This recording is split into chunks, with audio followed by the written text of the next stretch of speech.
Selamat pagi semuanya. Kita kembali lagi di perkuliahan online NME 1. Nah, pada perkuliahan pagi hari ini kita udah memasuki pertemuan yang kelima, di mana kita akan melanjutkan topik pertemuan dari yang minggu lalu. Nah, untuk peraturan selama kuliah online masih sama seperti yang lalu. Yang pertama, saya ingatkan kembali, kalau selama kuliah berlangsung, diharapkan videonya menyala, dan kondisi audio dalam kondisi mute. Terus kemudian jika memang ada yang misalnya ada kesalahan teknis dalam penyampaian share screen atau misalnya audio, silakan bisa langsung menyalakan audionya dan bisa bicara. Lalu kemudian kalau misalnya ada yang ingin ditanyakan atau kurang jelas, juga bisa langsung menyalakan audio dan juga mungkin bisa chat dari lewat kolom chat. Jadi nanti bisa saya respon baik secara lisan maupun tertulis gitu ya. Jadi saya harap kerjasamanya supaya kuliah bisa berlangsung dengan baik. Oh ya, untuk materinya juga sudah saya upload di ULS, jadi untuk kelancaran perkuliahan juga bisa mendownload terlebih dahulu materi perkuliahannya.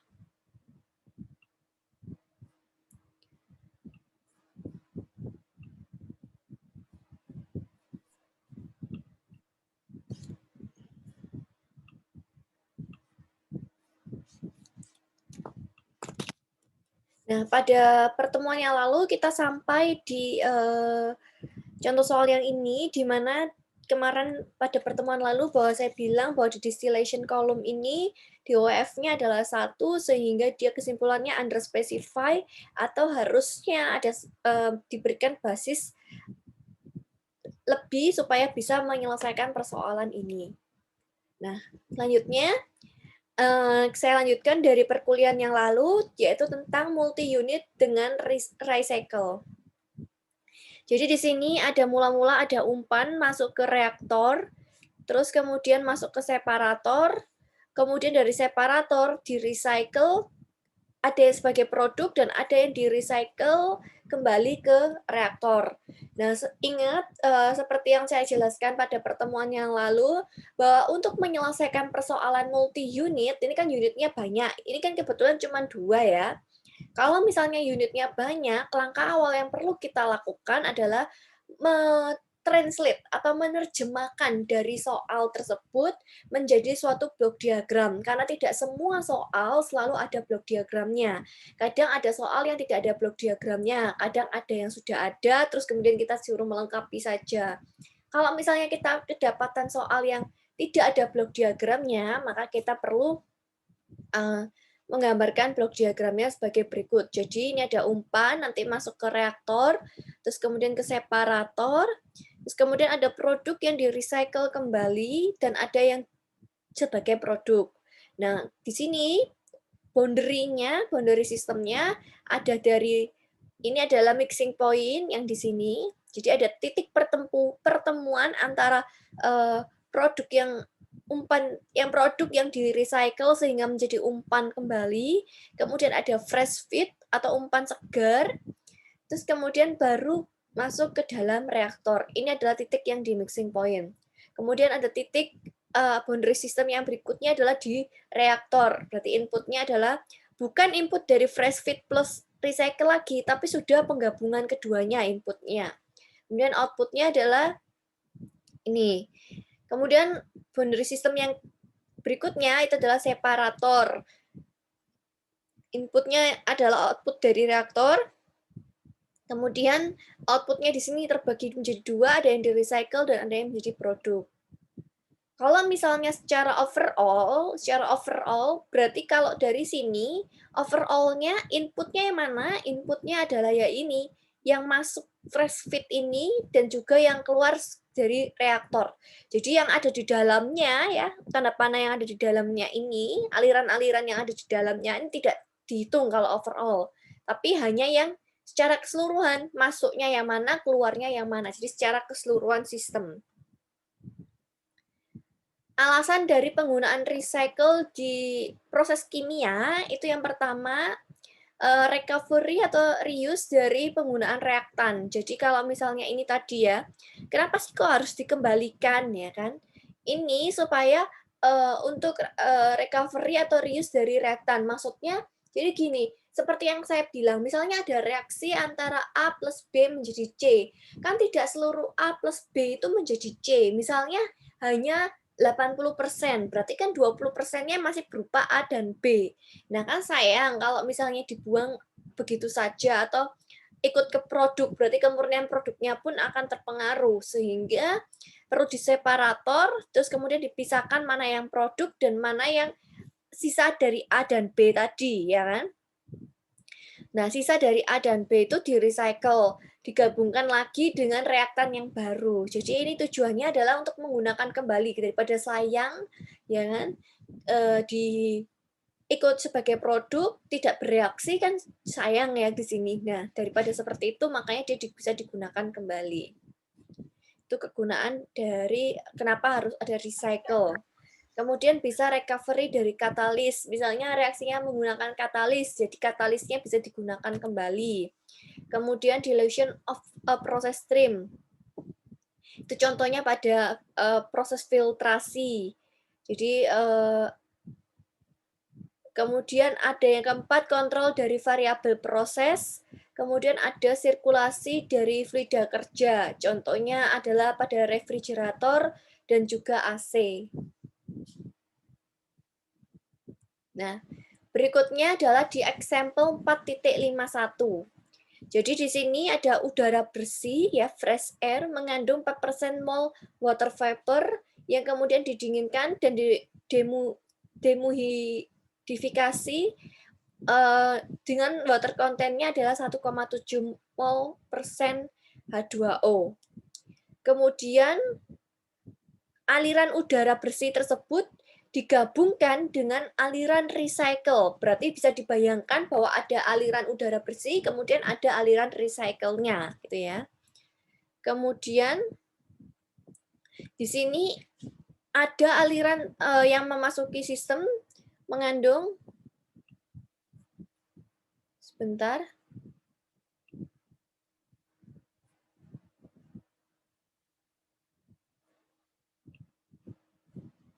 Sebentar ya.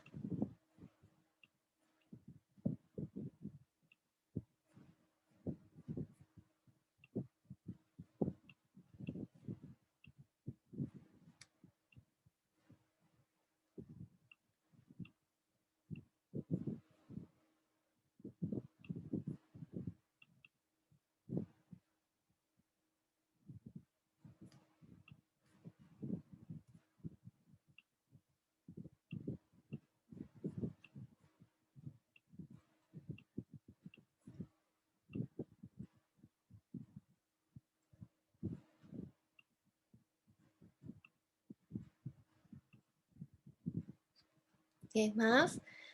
Terus kemudian di sini saya ulangi kembali, kemudian ada aliran yang masuk, itu mengandung 2,3% mol H2O. Kemudian di dalam air conditioner atau AC ini mengandung beberapa air yang masuk ke aliran inputnya, kemudian terremove sebagai liquid. Kemudian fraksi dari udara dehumidifikasinya meninggalkan cooler, kemudian di-recycle kembali. Kemudian di sini menggunakan basis 100 mol. 100 mol dari apa? Udara yang dikirimkan kembali atau udara dehumidifikasi yang dikirimkan kembali ke ruangan sebagai basis perhitungan. Kemudian kita disuruh menghitung berapa mol fresh feed-nya, berapa mol dari air yang terkondensasi, dan berapa mol udara dehumidifikasi yang di-recycle.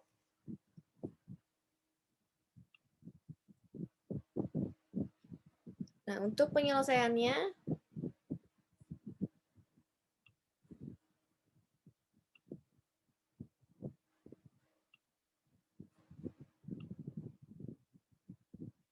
adalah sebagai berikut. Jadi tadi saya bilang pada saat di example 451 ini, jadi ada suatu AC ya, AC. Di sini ada yang input, kemudian ada aliran yang di recycle, ya kan? Tadi kan dibilang ada inputnya dan ada aliran yang di recycle. Terus kemudian inputnya terdiri dari apa? Terdiri dari 96% dry air atau udara besi atau fresh air tadi.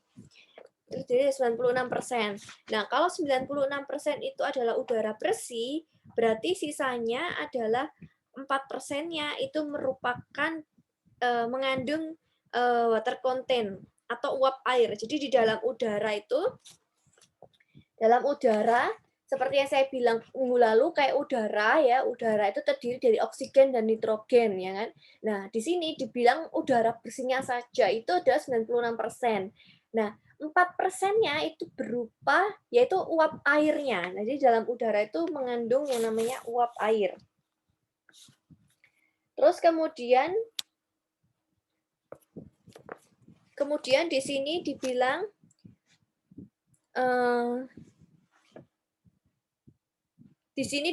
kemudian ada yang data yang berikutnya diketahui adalah bahwa 2,3% itu adalah air hasil dari recycle ya. Jadi campuran dari recycle dan fresh feed yang digabungkan itu adalah 2,3% kandungan uap airnya. Kemudian setelah melewati AC ini kandungan airnya menjadi 1,7%. Nah, setelah melewati AC, kandungan airnya adalah 1,7%. Berarti yang di recycle maupun yang menjadi produk buangan ini nilainya sama ya, kandungan airnya adalah 1,7%. Jadi mula-mula ada udara bersih, kandungan airnya adalah 4%. Terus kemudian di blend dengan aliran recycle, kandungan uap airnya menjadi 2,3%. Setelah melewati AC, kandungan airnya menjadi 1,7%. Nah, 1,7% ini adalah hasil dari kan yang keluar dari AC. Nah, ini kandungan air yang menjadi produk buangan maupun kandungan air yang dikembalikan ini nilainya sama, yaitu 1,7%. Gitu ya. Jadi di sini nilainya komposisinya sama semua. Terus kemudian ini dibilang bahwa ada air yang terkondensasi yang dibuang, ya dikeluarkan. Jadi kan seperti kalau bisa membayangkan AC ya, kalau di AC itu kan biasanya ada pipa air yang hasil dari air kondensasinya itu kan ada yang dibuang itu ya. Nah itu adalah sebagai ini mole water liquid. Jadi kan fasenya adalah liquid. Jadi kan uap air fasenya adalah liquid.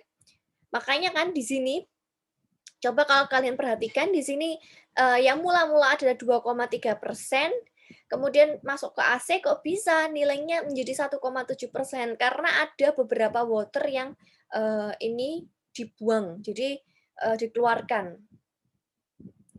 Nah, di sini kita tinggal membuat label. Labelnya itu adalah per aliran. Fresh feed ini adalah sebagai aliran 1, makanya di sini N1. Kemudian blend-nya ini campuran dari recycle dan juga fresh feed itu adalah sebagai N2. Air yang dibuang ini sebagai N3. Kemudian produk keluaran dari air conditioner ini atau AC-nya adalah N4. Recycle-nya, aliran recycle adalah N5. Kemudian data-data fraksinya tinggal kita inputkan. Terus dibilang bahwa ambil basis bahwa udara dehumidifikasi ya. Jadi kan ini kan AC tujuannya supaya jadi suatu sistem yang digunakan untuk mendinginkan ruangan. Jadi kan dia tujuannya untuk mendinginkan ruangan gitu ya. Jadi ada udara yang dikeluarkan itu kan dingin. Nah, udara yang dikeluarkan atau udara dehumidifikasinya ini diambil basisnya adalah 100 mol.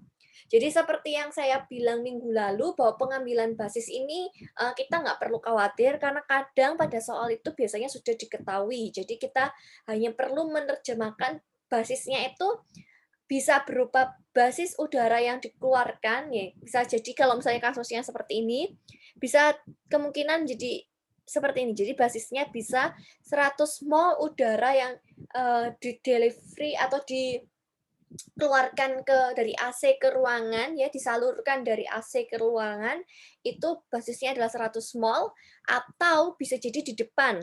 Misalnya basis dari fresh air-nya adalah 100 mol. Jadi itu nanti bisa tergantung dari soalnya. Kalau di soal ini yang diinginkan basisnya adalah yang produknya ini, udara yang dikeluarkan ke lingkungan.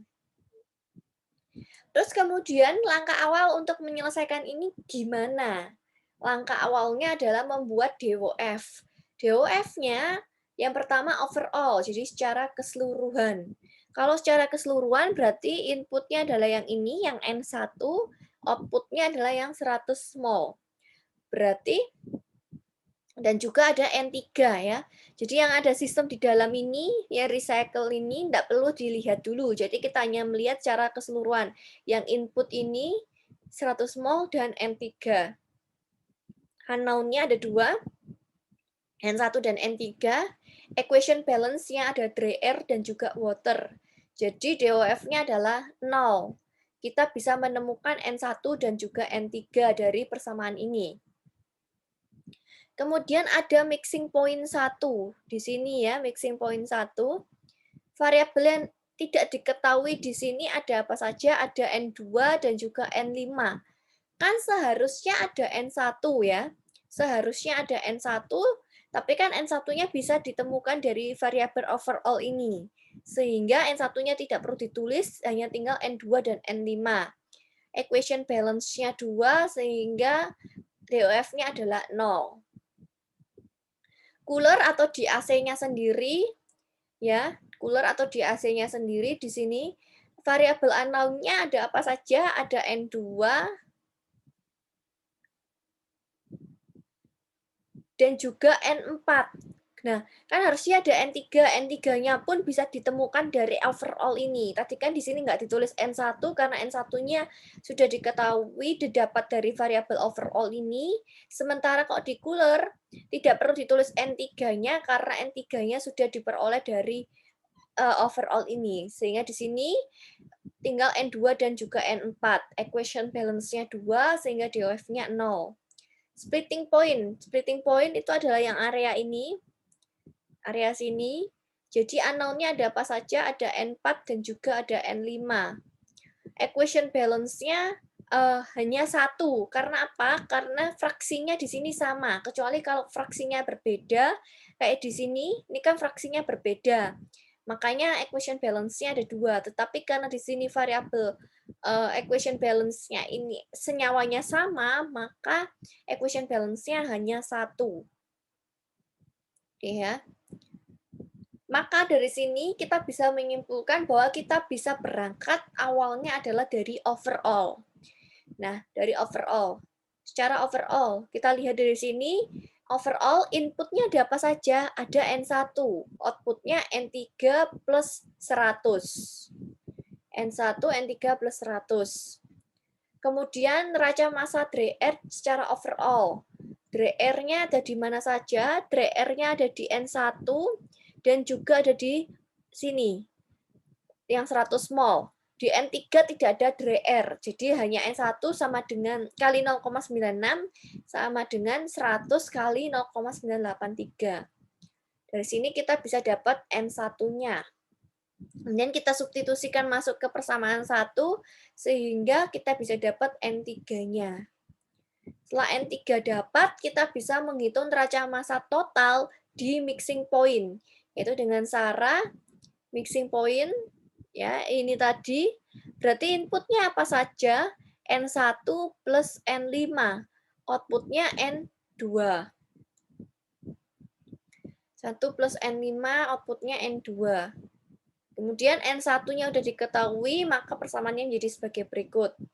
Kemudian neraca massa dry air di mixing point, tinggal kita inputkan data-datanya, dikalikan dengan fraksinya, kita punya persamaan 3.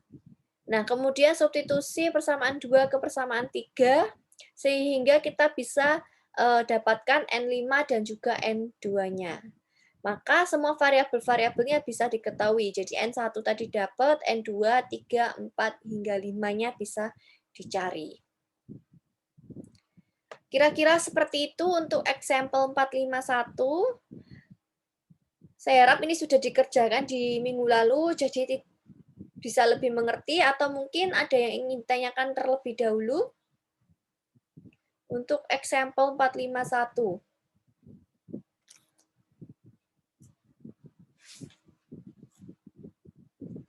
Bu, permisi, saya mau tanya.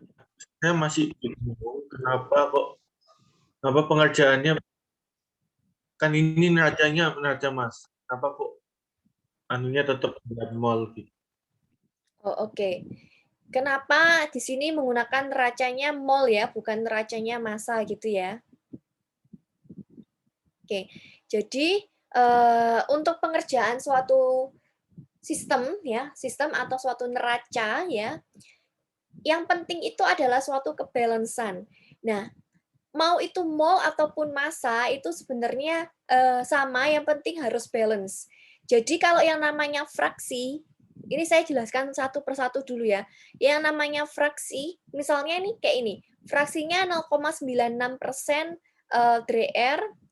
Sebentar, saya news.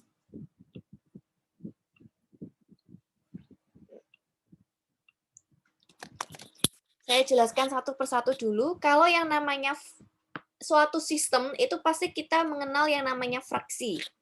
Ya, fraksi ini bisa dalam bentuk mol ataupun massa. Yang terpenting adalah fraksi 1 ditambah fraksi 2 senyawa 1 ya, maksudnya fraksi senyawa 1 ditambah fraksi senyawa 2 nilainya adalah 1. Jadi kayak misalnya dari soal itu diketahuinya semuanya dalam fraksi mol. Jadi kita harus konsisten semuanya dalam fraksi mol. Kayak yang tadi diketahui bahwa airnya itu adalah 4%. Kemudian X2-nya kan nggak diketahui, terus kemudian sama dengan 1. Jadi kita bisa dapat X2-nya sama dengan 96%. Ini adalah fraksi mol. Kalau misalnya dalam bentuk fraksi massa bagaimana, Bu? Misalnya gitu ya. Fraksi massa sama juga X1 plus X2-nya harus sama dengan 1. Misalnya fraksi massa dari DR-nya atau water content-nya itu adalah 2%. Tambah X2 itu harus sama dengan 1. Sehingga X2-nya akan sama dengan 98%. Jadi intinya kalau fraksi itu baik mol maupun massa, ya entah itu persen mol ataupun persen massa, ya itu selalu sama dengan 1. Ya. Kalau dijumlahkan di titik tersebut tuh nilainya harus sama dengan 1. Sementara kalau misalnya laju alir ini juga bisa laju alir mol ataupun massa. Nah, yang membedakan itu apa? Yang jelas kalau laju alir mol ini simbolnya adalah N. Kalau laju alir massa simbolnya adalah M. Ada titiknya ya, ini N ada titiknya. Ini adalah N yang ada titiknya, dan ini M yang ada titiknya. Nah, terus kemudian pertanyaannya, neraca massanya ini bagaimana untuk yang baik yang mol ataupun yang massa? Nah, di sini neraca itu adalah suatu kebalansan ya, suatu yang balance atau seimbang.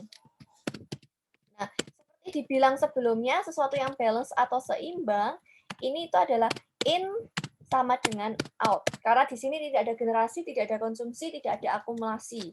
Jadi neracanya tinggal in sama dengan out. Nah, neracanya ini bisa berupa neraca mol ataupun neraca massa. Ya, kita hanya tinggal konsisten. Kalau misalnya pengerjaannya dalam neraca mol, berarti untuk ke belakangnya ya, baik untuk di unit-unit yang lain pun semuanya dalam neraca mol. Kalau misalnya kita mengerjakan dalam neraca massa, berarti untuk unit-unit yang lain juga dalam neraca massa. Jadi misalnya ada suatu unit Ini saya gambarkan. Ada 2 unit, ya, misalnya ada 2 unit. Seperti ini. Ini misalnya unitnya simple saja ya. Seperti ini ada 2 unit seperti ini, tidak ada recycle, ya.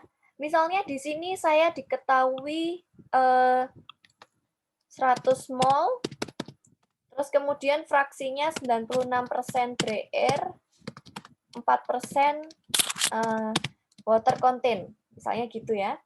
Terus kemudian di outputnya, misalnya ini ternyata di sini diketahuinya dalam sini di dalam ini 96% mol ya. Misalnya di sini diketahuinya adalah massa dalam kurung kilogram. Terus kemudian diketahui di sini tadi adalah 1,7% water, dan juga sisanya berarti tadi adalah 9,83 dr. Nah, kalau misalnya seperti ini kan tidak seimbang ya. Neracanya nggak seimbang, yang sini inputnya mol, yang sini outputnya massa atau kilogram. Nah, ini kan nggak seimbang. Oleh karena itu kita perlu menyeimbangkannya. Supaya yang namanya neraca harus seimbang. Baik input maupun output harus sama-sama mol ataupun sama-sama massa. Apa boleh, Bu? Ini kan judulnya neraca massa. Kok di sini dibuat neraca mol? Boleh, ya, boleh. Yang penting kita seimbang. Ini, neraca itu harus seimbang.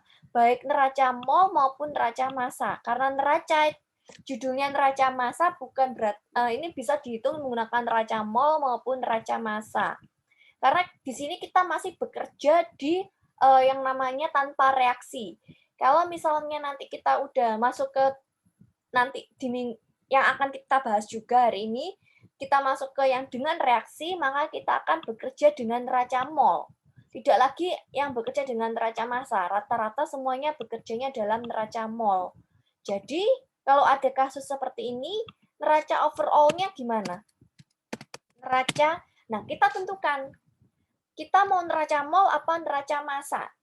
Kalau kita buat dalam neraca mol, ya, neraca mol berarti kan in sama dengan out di sini.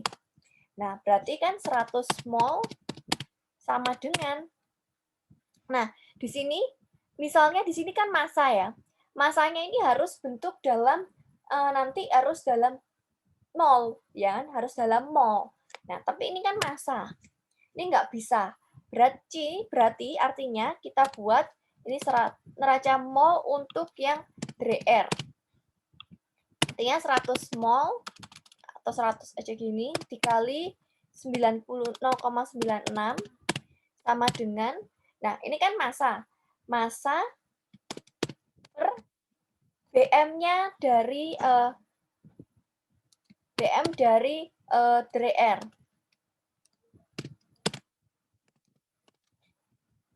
Baru dikali 98,3.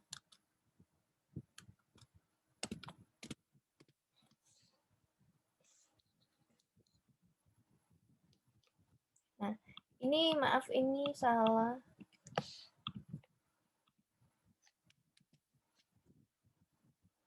Ini misalnya saya tulis lagi ya. Ini massa dalam kurung kilogram, terus kemudian 1,7% water dan 98,3%. Nah, jadi di sini gini ya. Jadi massa per DA atau BM dari dry air. BM-nya berapa? Misalnya udara itu 28,9 atau 29 gitu ya. Kita buatkan 29. Nah, nanti dari sini baru balance antara neraca yang sini, ini dalam mol ya, neracanya ini sudah dalam mol. Terus kemudian yang ini nanti juga dalam neraca mol, harus balance. Kalau misalnya mau yang ini yang dijadikan, misalnya kita mau buatnya dalam neraca massa. Neraca massa dry air. Gimana buatnya neraca massa dry air-nya? Ya berarti yang in-nya 100-nya dikali dengan BM dari dry air. Terus baru dikali 0,96 sama dengan tinggal massa kali 98,3. Jadi kita tinggal konsisten saja, karena apa? Karena nanti pun hasilnya adalah sama. Karena kok bisa sama? Padahal ini massa satunya mol. Karena ingat, semuanya adalah balance, seimbang. Jadi pasti sama. Bagaimana, Pak? Ada yang ditanyakan lagi? Atau mungkin ada yang belum jelas? Sudah paham, Bu. Terima kasih. Ya. Sama-sama. Selanjutnya, kita langsung masuk ke pertemuan yang kelima. Jadi, kemarin itu ya, mulai kita belajar dari labeling, terus kemudian labeling dari flowchart-nya, terus kemudian kita udah belajar DOF juga, terus latihan-latihan soal juga diresponsi ya, mungkin juga diajarin bagaimana cara mencari variabel-variabel yang tidak diketahui, kita membuat boundary system untuk sistem multi-unit. Nah, semua yang kita pelajari kemarin itu adalah tanpa reaksi kimia. Jadi mungkin hanya sekedar pencampuran. Misalnya membuat larutan gula, berarti kan cuma gula sama air. Dicampur, dimixer jadi satu, selesai. Atau misalnya siklus di AC, ya kan? Di situ kan nggak ada reaksinya. Jadi hanya udara kemudian masuk ke AC, didinginkan sehingga udara ada proses pendinginan di situ. Terus kemudian udara dingin yang keluar, kemudian ada air juga yang terkondensasi keluar. Nah, itu kan suatu proses yang mana tidak ada reaksi kimia. Ya, semua proses yang kita pelajari kemarin tuh tidak ada reaksi kimia, hanya mungkin proses pencampuran, demunifikasi, dan lain sebagainya. Nah, sekarang kita ingin belajar yang namanya neraca massa atau neraca mol dengan reaksi kimia. Bagaimana sih kalau misalnya di sini ada reaksinya, ada reaksi kimianya? Apakah neracanya akan tetap sama seperti yang sebelumnya, ya kan? Seperti penyelesaian sebelumnya. Karena di sini misalnya ini ada reaksi antara zat A dan zat B bereaksi. Seperti yang saya bilang kemarin, zat A dan zat B bereaksi.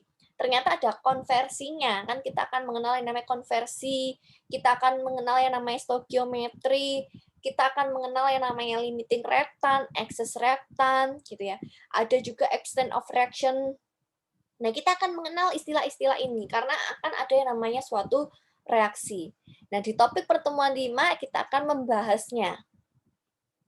Yang pertama, ini neraca massa dengan reaksi kimia. Ini tidak baku hanya neraca massa ya, tetapi bisa juga neraca mol. Neraca massa atau neraca mol dengan reaksi kimia. Reaksi kimia adalah suatu proses yang dapat mempengaruhi prosedur perhitungan neraca massa. Jadi, kalau misalnya ada reaksi, otomatis perhitungan neracanya akan berbeda. Pasti ada sesuatu yang berbeda. Apa yang membedakan ini yang akan kita pelajari. Jadi, bila A menjadi B, A mula-mula 1 mol, jumlah B tidak mungkin menjadi 2 mol. Yang mana input tidak sama dengan output. Nah, di sini ada yang namanya generasi dan juga konsumsi. Itu untuk menjadi balance, gitu ya. Nah, input plus generasi min output min konsumsi sama dengan 0. Akumulasinya yang 0. Tapi di sini terdapat generasi dan juga konsumsi. Yang namanya kalau misalnya neraca massa dengan reaksi kimia ada generasi dan konsumsi. Kalau yang kemarin kita belajar input sama dengan output. Jadi yang masuk sekian, yang keluar juga sekian. Yang masuk 100, yang keluar ya 100. Jadi balance gitu ya. Kayak yang seperti yang kita pelajari, misalnya yang masuk 100 mol, yang keluar ada A dan misalnya yang keluar A menjadi B plus C. Yang masuk A 100 mol, B-nya misalnya 70 mol, C-nya 30 mol. Jadi balance. Kalau di total, in sama dengan output-nya balance sama. Tapi kalau dengan reaksi kimia, di sini tidak in tidak sama dengan output, tetapi ada generasi dan juga konsumsi. Tapi akumulasinya adalah 0. Ya. Nah, untuk yang namanya reaksi kimia, kita ada yang namanya stoikiometri. Stoikiometri ini adalah yang mana, kan misalnya reaksi ya, A plus B menjadi C gitu ya. Nah, atau misalnya ada suatu reaksi, nanti ada suatu reaksi yang mana variabel-variabelnya atau senyawa-senyawa tersebut itu harus balance. Jumlah C di input harus sama dengan jumlah C di output. Jumlah H, misalnya C dan H ya, jumlah H di input harus sama dengan jumlah H yang ada di output. Jadi itu harus balance. Misalnya ada SO2 plus O2 menjadi SO3. Jumlah S di input harus sama dengan S di output. O-nya pun juga demikian. Nah, untuk membalanskannya jumlah S dan O, kita mengenal yang namanya stoikiometri atau variabel atau konstanta atau angka yang terdapat di depan senyawa tersebut. Misalnya, tadi yang SO2 dan SO3 ini akan menjadi seperti ini. Misalnya saya punya suatu reaksi ya, ini yang kalau misalnya saya jelaskan secara teori mungkin nanti akan bingung, saya langsung jelaskan melalui contoh soal. Jadi misalnya ini ada SO2 plus O2 menjadi SO3. Jumlah S di input dan output jumlahnya sama ya. Ini 1, ini 1. Tapi jumlah O-nya bagaimana? Di sini 4, di sini 3. Tidak balance. Berarti ini perlu persamaan stoikiometrinya harus balance. Kalau ini belum balance, berarti ini belum memenuhi syaratnya. Nah, stoikiometrinya bagaimana kalau misalnya di sini menjadi seperti ini, O-nya di sini ada 3. O-nya di sini ada 3. Nah, yang ini baru yang balance. Yang nomor 2 ini yang balance. Sementara yang nomor 3, persamaan ketiga. Ini S-nya ada 2, di output pun S-nya 2. O-nya ada 6, O-nya di sini juga ada 6. Maka ini sudah balance. Jadi, yang balance adalah di persamaan 2 dan juga di persamaan 3. Gitu ya. Jadi, yang namanya persamaan stoikiometri, jadi kalau ya saya bilang sekarang ini kita masuk ke neraca massa atau neraca mol dengan reaksi kimia. Ingat ya, neracanya dengan reaksi kimia. Ini kan suatu reaksi kimia. Yang membedakan dengan yang sebelumnya yang tanpa reaksi, di sini ini ada input, ada output, ada generasi, ada konsumsi. Itu yang membedakan. Kemudian apalagi yang membedakan? Ada yang namanya stoikiometrinya, persamaan stoikiometri. Yang mana bahwa suatu reaksi atau suatu persamaan reaksi itu harus yang namanya balance. Yaitu untuk membalancekannya itu adalah dengan persamaan stoikiometri dengan cara sebagai berikut. Ya. Cara lebih mudahnya lagi kita data. Atom-atomnya apa aja? Atomnya ada S dan O. Nah, kita data atomnya S dan O. Misalnya seperti ini ya. Misalnya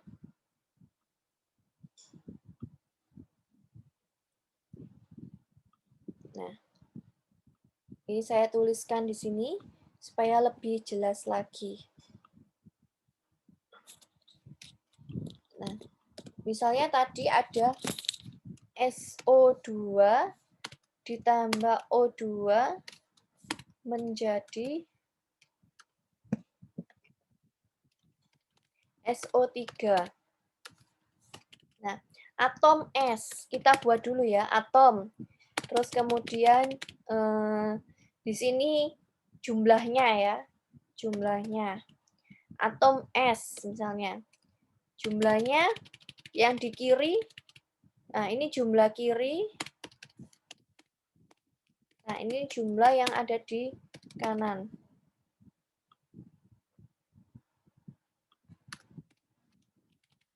Kita perlu membuat seperti ini. Jumlah yang di kiri ada 1, jumlah yang di kanan ada 1. Berarti kesimpulannya adalah tidak balance.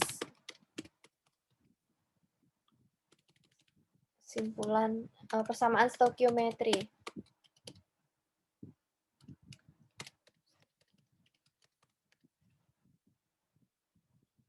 Tidak balance.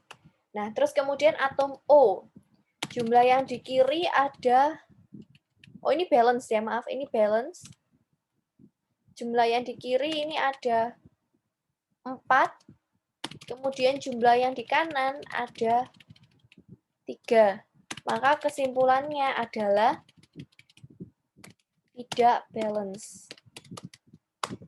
Nih. Terus bagaimana cara untuk membalancekannya? Ya, ini.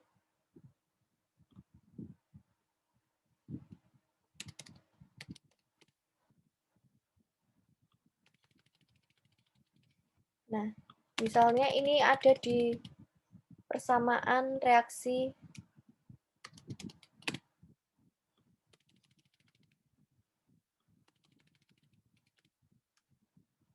reaksi 1, kayak gini ya. Terus persamaan reaksi yang kedua. Kita buat persamaan reaksi yang kedua. Ini persamaan reaksi yang pertama tadi ya. Terus kemudian persamaan reaksi yang kedua itu yaitu dengan cara SO2 plus setengah O2 menjadi SO3.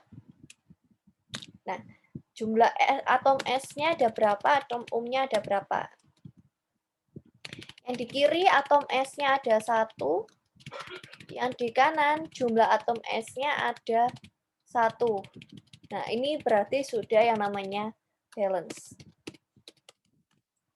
Terus kemudian atom O-nya, jumlah yang di kiri ada 3. Oh bisa? Ini ada 2, setengah kali O2 berarti kan 1. Nah, ini 2 plus 1 jumlahnya adalah 3. Yang di kanan pun juga ada 3. Nah, ini baru yang dikatakan dengan balance. Nah, ketika jumlah atom S dan O-nya sudah balance, berarti kita bisa menggunakan ini sebagai persamaan stoikiometri. Nah, ini berlaku juga kalau misalnya reaksinya rumit, panjang, kita hanya tinggal mengkelompokkan atom-atomnya apa saja, jumlahnya di kiri, jumlah di kanan, baru kita balancekan. Itu ya.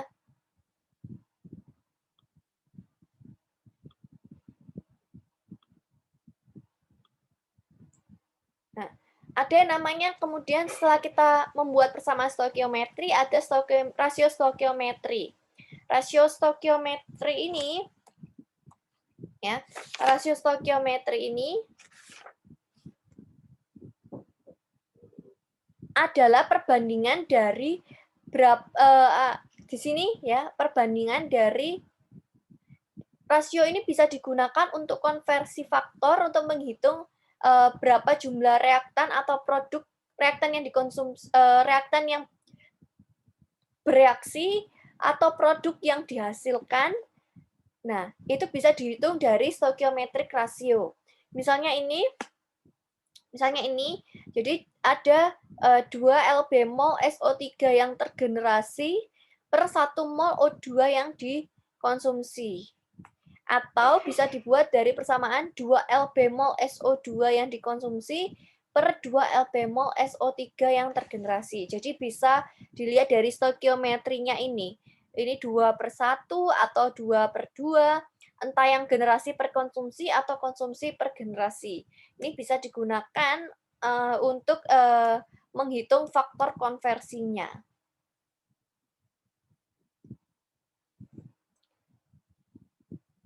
Nah, sekarang ini coba ya kita latihan soal atau tes yourself. Ini ada di textbook, tes yourself-nya. Di halaman 117. Ya. Yang pertama ada suatu reaksi C4H8 plus 6O2 menjadi 4CO2 plus 4H2O. Pertanyaan pertama, apakah stoikiometrik ini balance?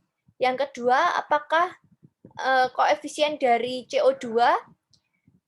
Terus kemudian stoikiometrik rasio dari H2O terhadap O2. Terus kemudian berapa lb mol O2 yang bereaksi dari 400 lb mol CO2. Ya. Yang nomor 5 adalah 100 mol per menit dari CH4 masuk ke reaktor, 50%-nya bereaksi. Nah, berapa laju air yang terbentuk? Ke nomor 5. Oke, kita kerjakan bersama-sama. Yang nomor 1. Ini nanti saya tunjuk random ya. Yang saya tunjuk coba menjawabnya nomor 1.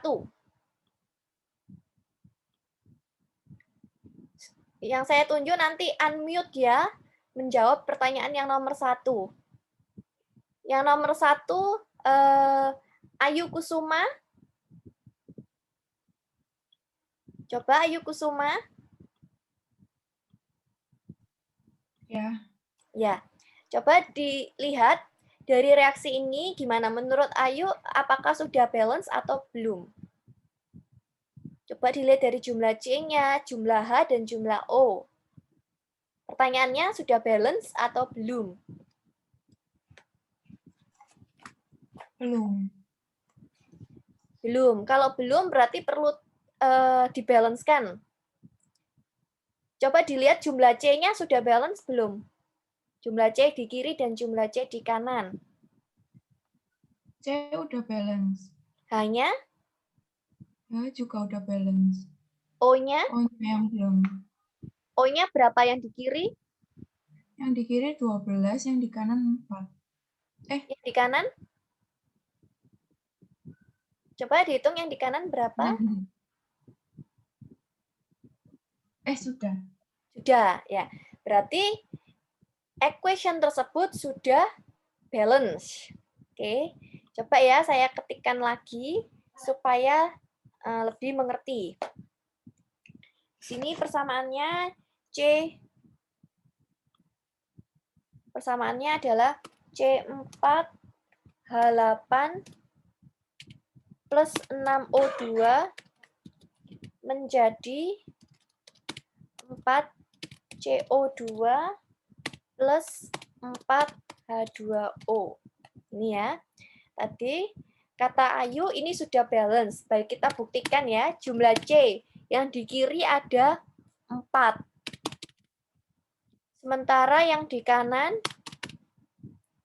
pun juga ada 4. Jumlah H yang di kiri ada 8. Yang di kanan pun juga ada 8. Jumlah O yang di kiri ada 12. Yang di kanan ada 12 juga. Dari mana? 4 kali 2, ya, O-nya kan O2 nih ya, CO2. 4 kali 2, 8. 8 ditambah, ini ya, ini dari 4 kali 2 ditambah, yang ini 4 kali, O-nya ini 1, berarti 4 kali 1.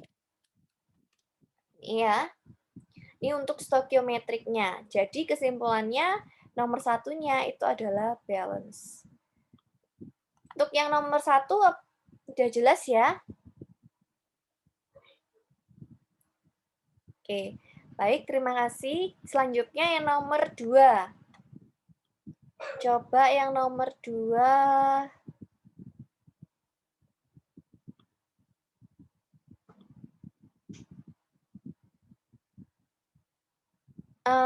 Saya minta tolong Steffi Angelina ya. Steffi Angelina.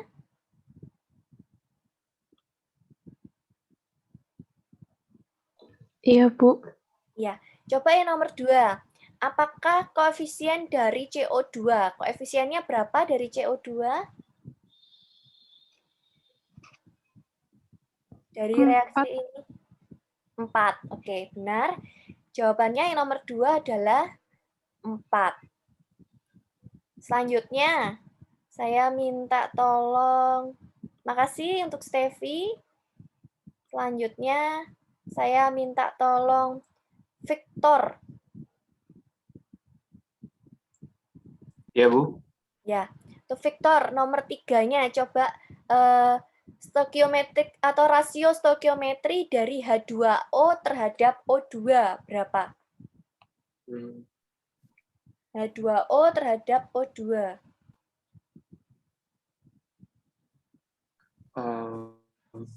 Ya tinggal dibagi berarti. Iya, betul, Ya, tinggal dibagi. 2/3 ya. 2/3. Nah, berarti cara menulisnya adalah 4 mol atau 4 mol H2O ini yang tergenerasi atau terkonsumsi yang H2O-nya? Tergenerasi. Generasi ya betul. 4 mol H2O tergenerasi dibagi atau per 6 H2O2 yang Terkonsumsi. konsumsi atau sama dengan 2/3 kalau disederhanakan gitu ya. Oke, Iya, Bu. terima kasih untuk Victor. Ya, Saya Bu. tuliskan kembali ya yang tadi dijawab oleh Victor. Yang dijawab oleh Victor tadi itu adalah sebagai berikut. 6 mol H2O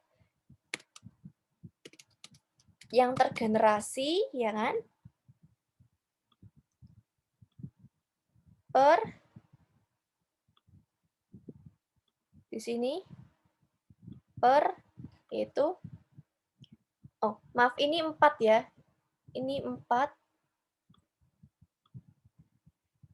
Ini adalah 4 mol H2O yang generasi per di sini adalah baru yang 6 mol O2 yang terkonsumsi.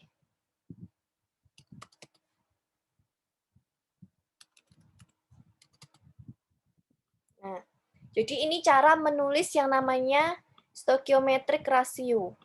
Ini cara menulis yang namanya rasio stoichiometri.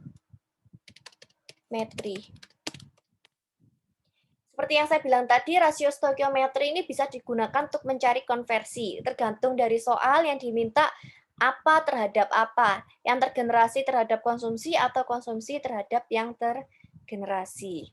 Itu ya. Berikutnya, nomor 4.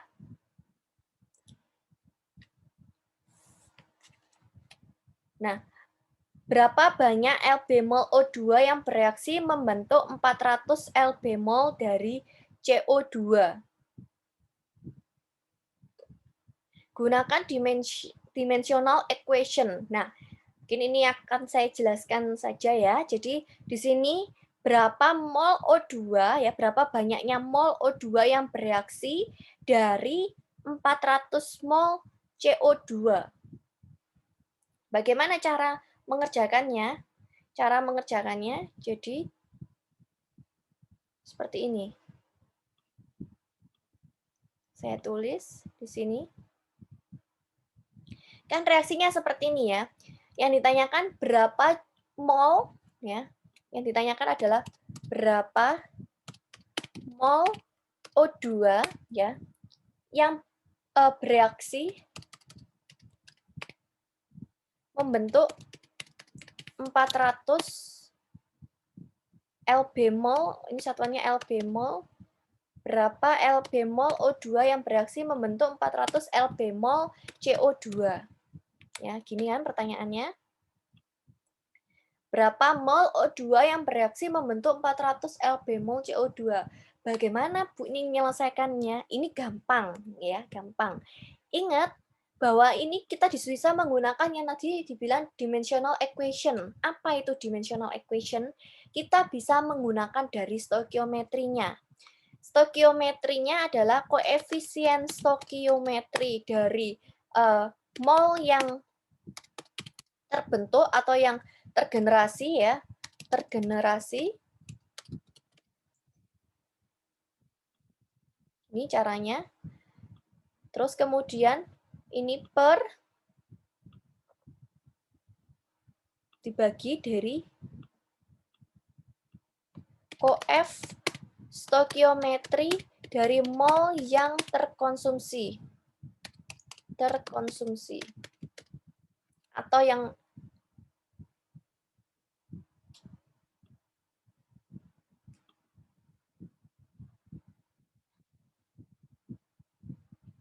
ya kan?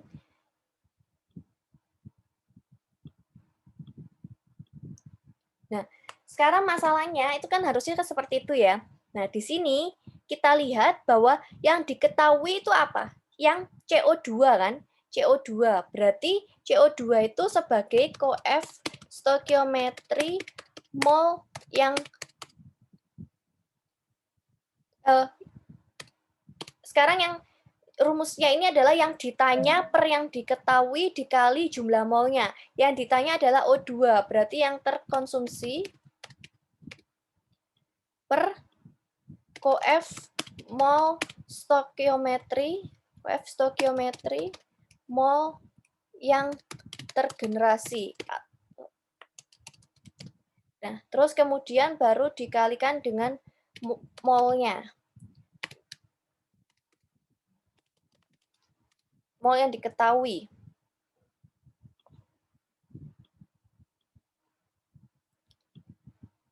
Atau langsung aja di sini, ya. Dikali dengan 400. Nah, kok bisa atau bagaimana sih supaya nggak bingung? Supaya nggak bingung, intinya adalah yang ini, ya, yang di atas ini adalah koef dari yang ditanya. Kalau kita pernah belajar di SMA, ini koef yang ditanya. Kalau ini koef dari yang diketahui.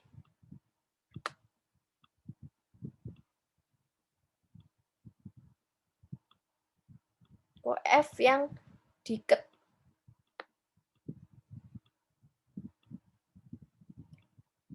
Nah, kebetulan yang ditanya itu adalah O2. O2 ini sebagai yang terkonsumsi, makanya di sini saya tulis yang terkonsumsi. CO2 ini sebagai yang tergenerasi, makanya saya tulis sini tergenerasi. Kemudian baru dikali 400. Berarti hasilnya adalah berapa koef stokiometri yang ditanya? Yang ditanya adalah 6. Yang diketahui adalah 4. Kemudian dikali dengan 400. Nah, baru ini bisa dapat nilainya adalah sebesar 600 lb mol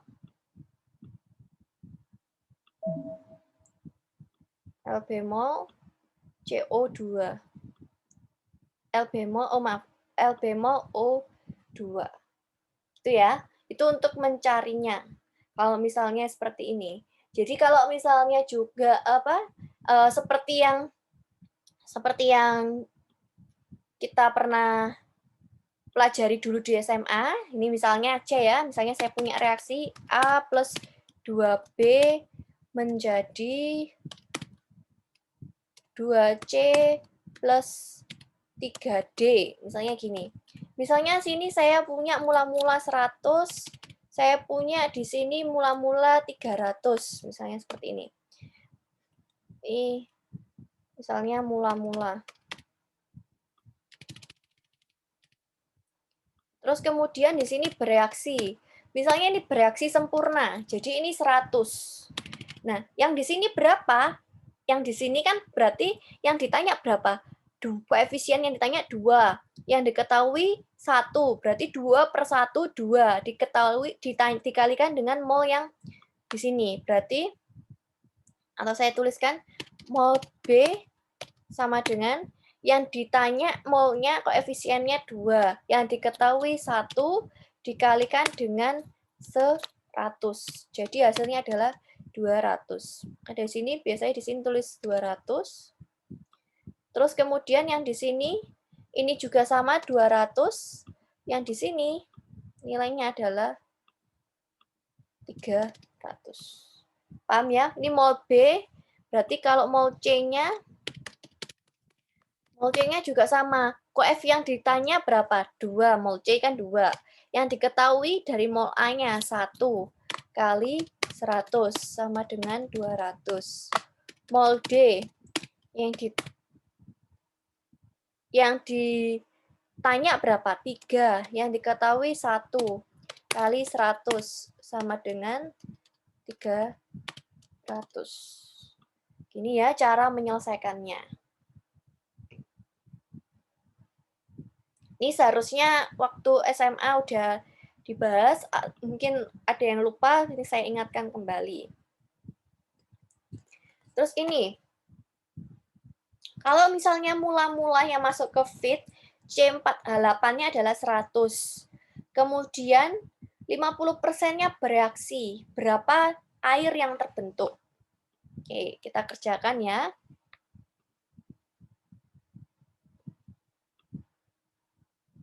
Oke, kita tulis lagi di halaman baru. Oke. Sini kita coba kerjakan bersama-sama.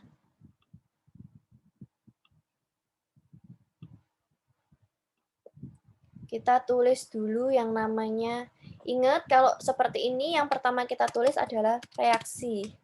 Reaksinya adalah C4H8 ditambah 6O2 menjadi 4CO2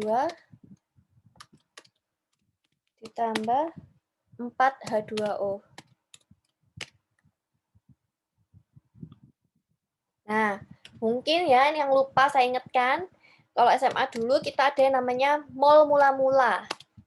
Mula-mula tadi kan dibilang yang masuk adalah 100, ya kan?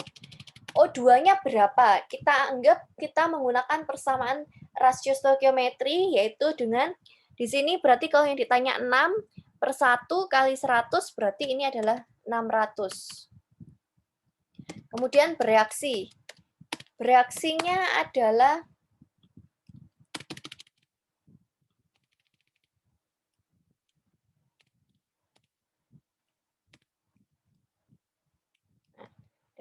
bereaksinya adalah 50%, ya kan? Bereaksinya adalah 50%.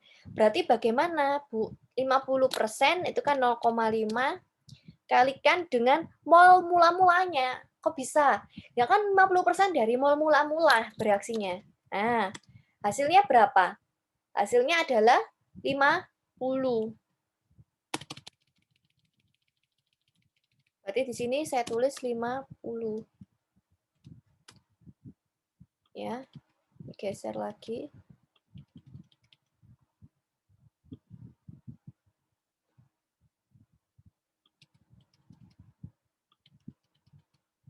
Nah, udah.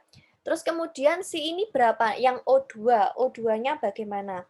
O2-nya berarti kan bereaksinya adalah 50. Berarti dari caranya adalah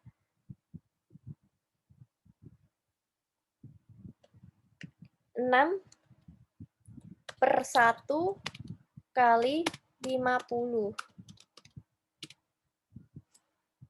Nah, hasilnya adalah di sini sebesar 300. Terus yang CO2 berarti gampang juga 4/1 kali 50. Yang ini juga sama, 4/1 kali 50. Maka di sini hasilnya adalah 200. Sisa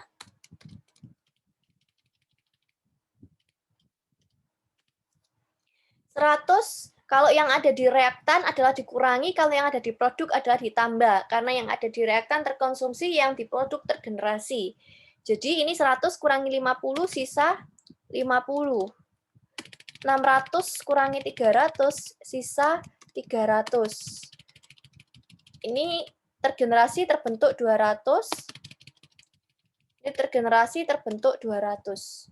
Sehingga kesimpulannya, mol H2O yang terbentuk adalah berapa? 200.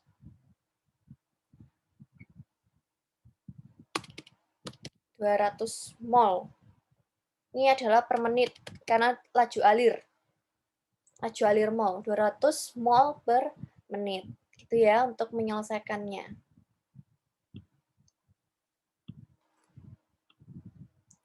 Dari 5 soal ini adalah basic dari yang namanya neraca massa atau neraca mol dengan reaksi kimia. Apakah dari ini ada yang ingin ditanyakan terlebih dahulu?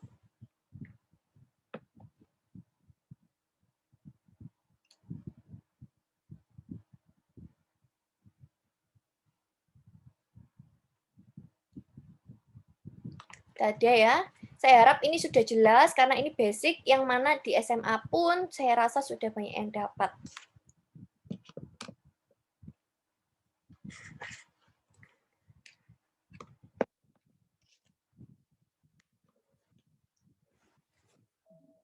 Selanjutnya, setelah kita belajar yang namanya stoikiometri, berikutnya adalah kita belajar yang namanya kita mengenal ada berbagai istilah dalam yang namanya reaksi.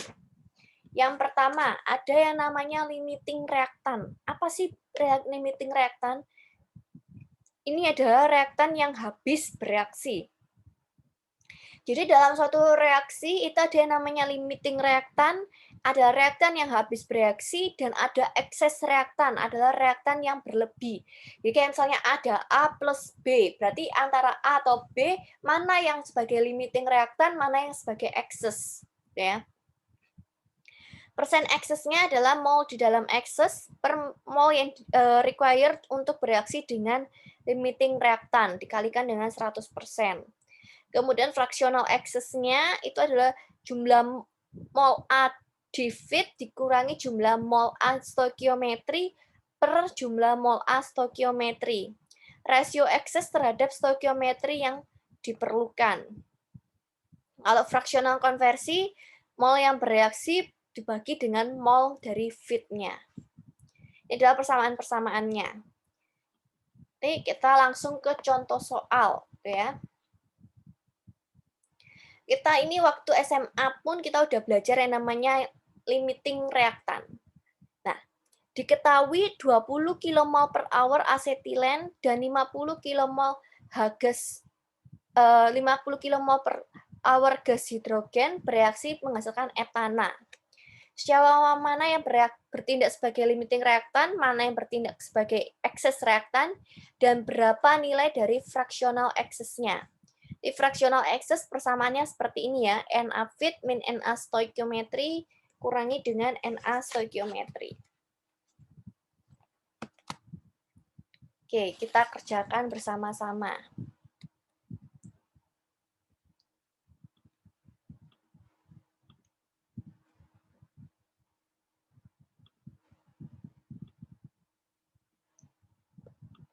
Sini kita kerjakan bersama-sama.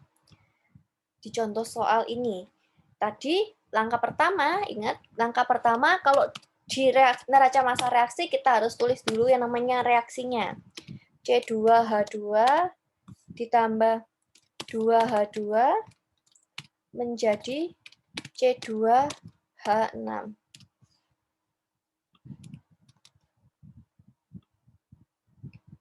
Nah, sekarang pertanyaan saya, apakah ini sudah balance? Coba saya mau minta tolong.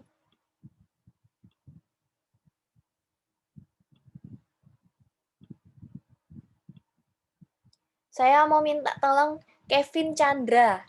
Coba Kevin, apakah ini sudah balance? Persamaan stoikiometrinya apakah sudah balance? Sudah. Sudah ya, sudah balance. Oke.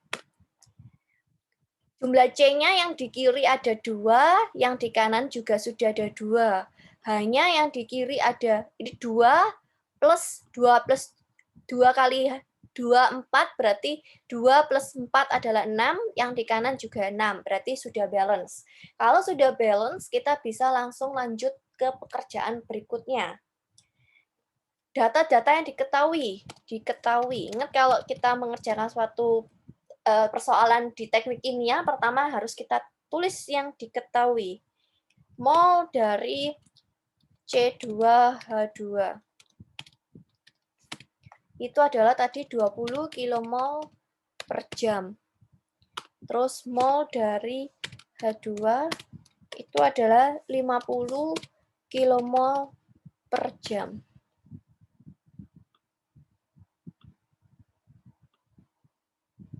Ini laju alir ya, jangan lupa ada titiknya di sini. Ya, gini. Terus kemudian berikutnya data yang diketahui lagi adalah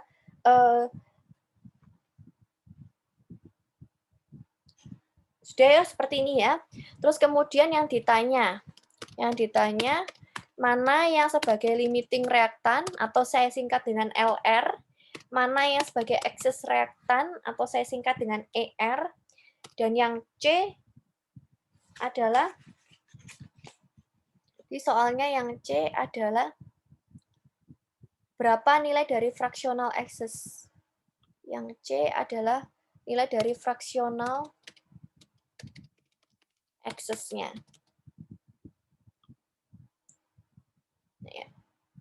Oke, sekarang berikutnya masuk ke jawab. Yang A, apa yang bertindak sebagai limiting reaktan? Ingat caranya, tadi limiting reaktan itu adalah reaktan yang habis bereaksi. Ya. Misalnya kita buat ya, yang A, kita buat reaksi, terus kemudian ada, kita jawabnya pindah ke sini saja, reaksi ada mula-mula, kemudian nanti bereaksi, dan juga sisa. Nah, reaksinya kita tuliskan lagi C2H2 plus 2H2 menjadi C2H6. Mula-mula di sini adalah 20. Mula-mula di sini adalah 50. Mula-mula ini belum terbentuk. Ya. Kemudian bereaksi. Tadi kan dibilang untuk cari limiting reaktan itu adalah yang habis bereaksi ya.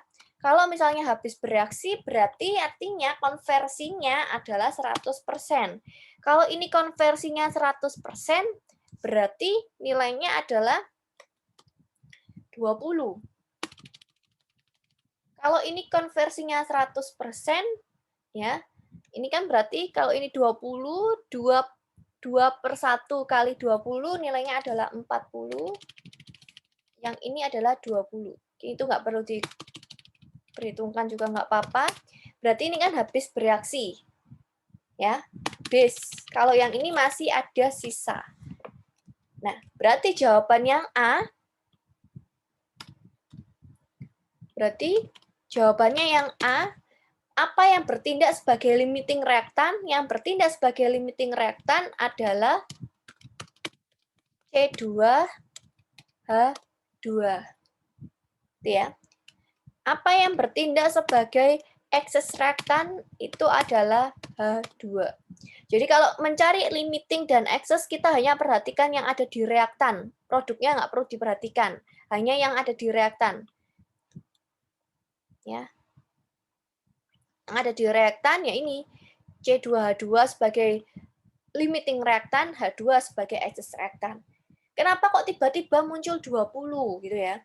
Karena ini kan yang paling kecil ya, yang paling kecil. Kemudian kalau misalnya dia habis bereaksi, berarti kan 100% terkonversi. Kalau 100% terkonversi artinya di sini 20.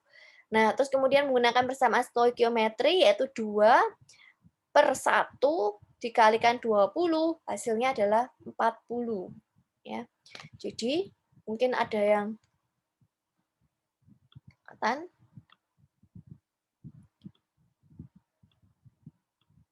ini didapat dari 2/1 kali 20. Terus kemudian yang C.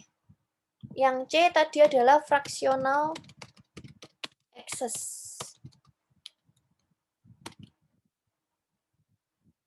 Ya, yang C adalah fractional excess-nya. Fractional excess tadi persamaannya adalah NA fit min NA stoikiometri. Ini ya. Saya tuliskan dulu yang C. Fractional excess itu sama dengan tadi adalah persamaannya NA ini gini, NA fit min NA stoik ya.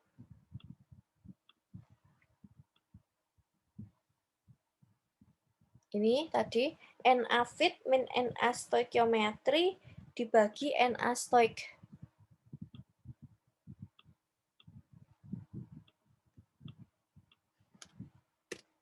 Apa ini maksudnya? Oke, saya jelaskan terlebih dahulu. Di sini yang namanya Na fit ya. Na fit, ini apa sih Na fit?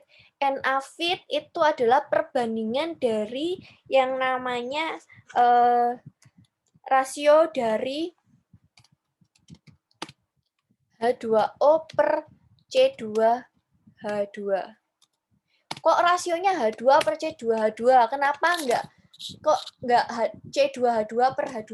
Karena ini adalah sebagai yang excess. Yang excessnya yang apa? Yang H2 kan? Makanya rasio dari H2 per C2H2. Rasio mol. Rasio apa ini? Rasio mol. Mol apa? Mol mula-mula. Ya, biar lebih jelas lagi. Mol mula-mula. Itu adalah mol mula-mulanya H2 50 per C2H2 20 sama dengan 2,5. Kemudian berikutnya adalah Na stoik.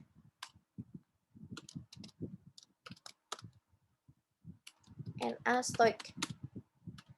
Rasio mol stoikiometri dari H2 per C2H2. Nilainya berapa? Ini adalah 2 ya, kan mol stoikiometrinya ini adalah koefisiennya maksudnya ya, adalah 2/1.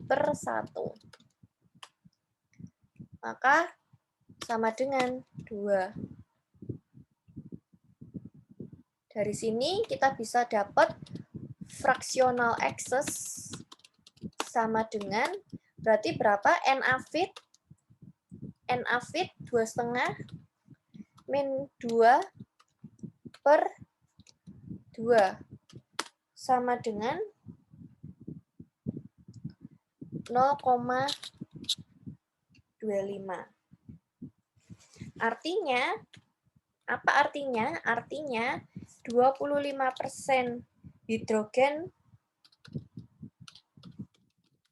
berlebih di fit. Namanya juga fractional excess ya. Artinya kan di sini H2-nya yang berlebih, berarti 25% hidrogen berlebih di fit. Itu artinya. Untuk menentukan yang namanya limiting reaktan atau excess reaktan bisa dengan cara suatu reaksi gini, cara waktu SMA gini ya. Atau bisa dilihat dari sini. Ini kan H2 per C2H2. Ini juga H2 per C2H2. Nilainya adalah lebih besar ya, lebih besar 2,5 lebih dari 2 ya. Itu artinya H2-nya yang excess. Yang limitingnya adalah yang C2H2. Ataupun bisa dilihat dari jumlahnya di sini, ini kan 50, ini 20 gitu ya. Berarti kan biasanya yang besar ini adalah sebagai excess, ini adalah sebagai yang limiting. Tetapi kita juga perlu meninjau dari stoikiometrinya. Ya, kadang karena pengaruh stoikiometri juga mempengaruhi loh. Nah, di sini kita lihat ternyata ini bisa juga dibuat kesimpulan. Kesimpulannya Na fit lebih besar daripada Na stoik. Artinya H2 berlebih. Sementara C2H2 sebagai limiting reaktan. Dari sini apa ada yang ingin ditanyakan terlebih dahulu? Untuk menentukan limiting reaktan, kemudian cara mencari Na fit, Na stoikiometri.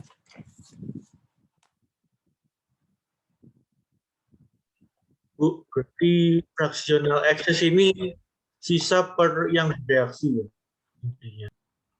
Ini adalah fractional excess, itu persamaannya tadi adalah ini.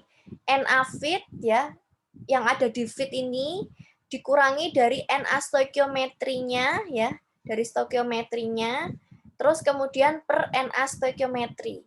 Gitu. Ini persamaannya.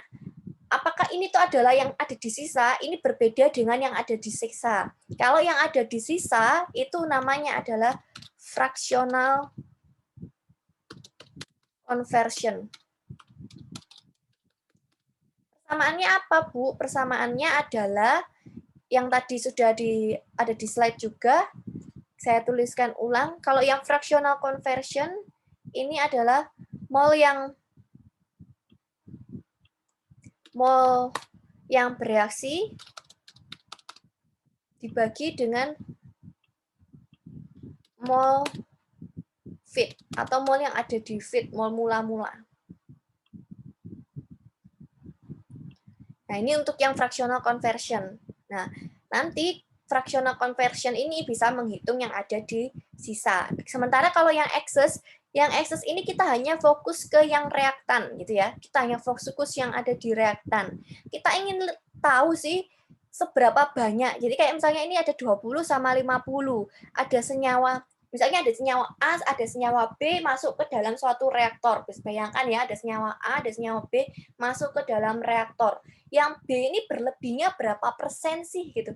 Di dalam feed ini berlebihnya berapa persen gitu. Nah, di sini kita ngitungnya dengan cara fractional excess. Berapa yang berlebih itu berapa? Kenapa sih kok harus ada yang berlebih gitu? Karena pada kenyataannya pun itu kan ini yang namanya suatu reaksi itu tidak ada yang namanya sempurna, tidak ada yang reaksi berjalan dengan sempurna. Selalu ada yang harus ada yang berlebih. Nah, daripada berkurangan kan selalu ada yang berlebih gitu ya. Supaya reaksinya tetap terjadi gitu ya. Kalau misalnya kurang kan nggak bisa terjadi reaksinya. Makanya di sini kita ingin tahu berapa sih yang berlebih yang ada di feed ini harus berapa gitu loh. Harus berapa yang ada di feed. Nah, itu kita hitung dengan cara seperti ini. Dengan cara seperti ini kita menggunakan perhitungan fractional excess-nya dengan Na feed atau mol A yang ada di feed yaitu 20 sama 50 ini tadi kita bandingkan 50/20 itu adalah 2,5. Jadi yang ada di feed itu rasionya itu adalah 2,5.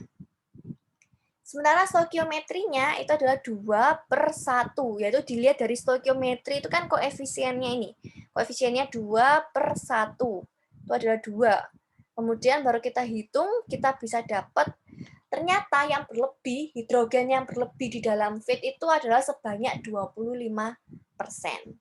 Jangan bingung antara jumlah mol hidrogen yang berlebih di dalam feed, jadi ada A sama B, B-nya ini berlebihnya 25%, gitu ya. Nah, apakah artinya 25% itu nanti ini dikurangi 25, nanti sisanya 25 gitu. Itu bukan. Jadi dari 50 mol ini berlebih 25% gitu. Nah, kalau yang ini yang namanya sisa itu dihitung dari fractional konversi. Tadi kan saya bilang kita asumsi bahwa di sini konversinya adalah 100%, ya. Kenapa kok 100%? Karena kita ingin mencari limiting reaktan. Kenapa kok limiting reaktan konversinya harus 100%? Karena limiting reaktan itu adalah reaktan yang habis bereaksi. Yang namanya habis bereaksi kita asumsi, kita basiskan dia 100% bereaksi, gitu ya. Jadi kalau 100% bereaksi, sisanya adalah tidak ada, ya kan? Habis. Mana sih yang habis? Yang habis ternyata yang C2H2. Tuh. Ada lagi mungkin yang ingin ditanyakan?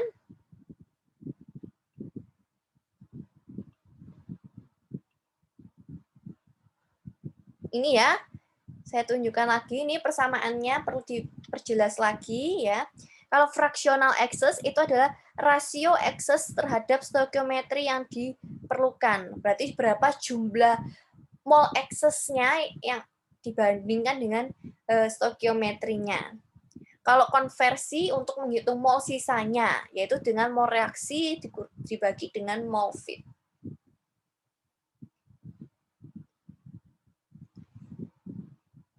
Nah ini, bila 100 mol reaktan diumpankan, 90 mol bereaksi. Berapa fraksional konversinya? Jadi ada 100 mol, 90 mol bereaksi. Ingat persamaan untuk konversi tadi adalah yang bereaksi per fit. Yang bereaksi adalah 90, per fitnya 100. Jadi 0,9 kali 100% adalah 90%. Jadi nilai F-nya adalah 90%.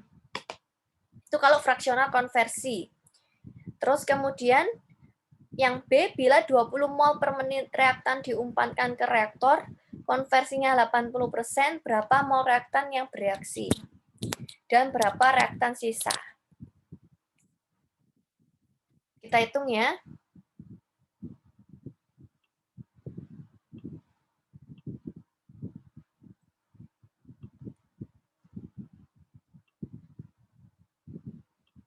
Yang tadi, yang A ya, yang A itu ada 100 mol feed, terus 90 mol bereaksi. Jadi F-nya sama dengan, tadi persamaannya adalah mol bereaksi per mol feed kali dengan 100%.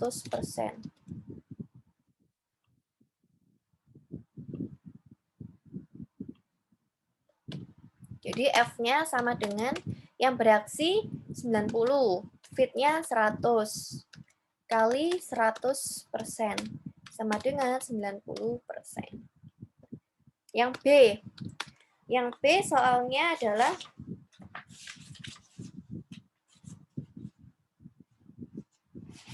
bila mol mula-mulanya adalah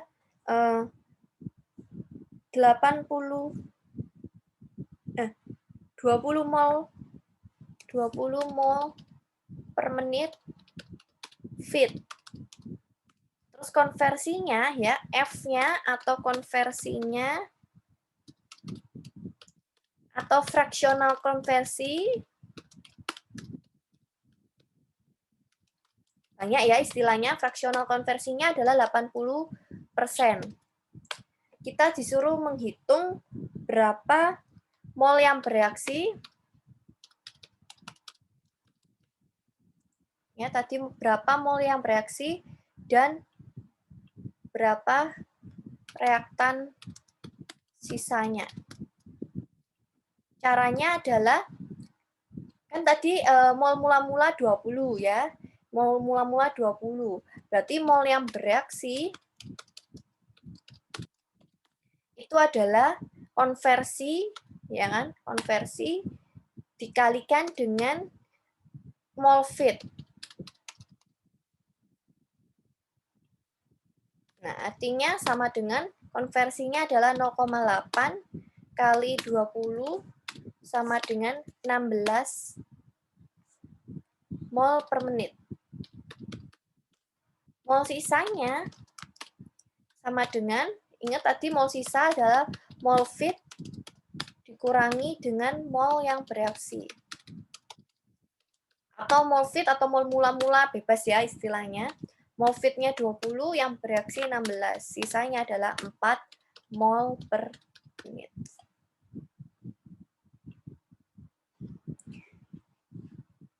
Nah, dari sini apa ada yang ingin ditanyakan terlebih dahulu? Ditanyain tadi mol mula-mula 20 mol per menit.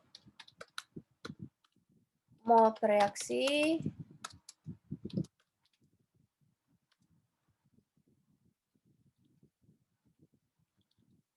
16 mol per menit. Dan mol sisanya tinggal 20 kurangi 16 adalah